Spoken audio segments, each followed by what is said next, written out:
You ask Tiger to calculate. This deals with linear inequalities with one unknown. The final result is h greater than 16.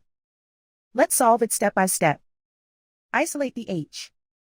Multiply both sides by 4.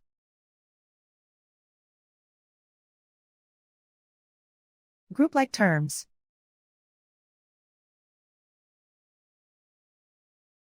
Multiply the coefficients.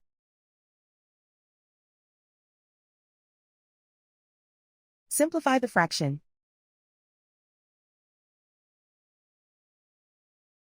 Simplify the arithmetic.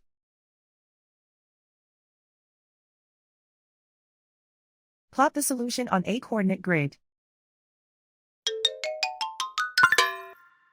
And so the final result is h greater than 16.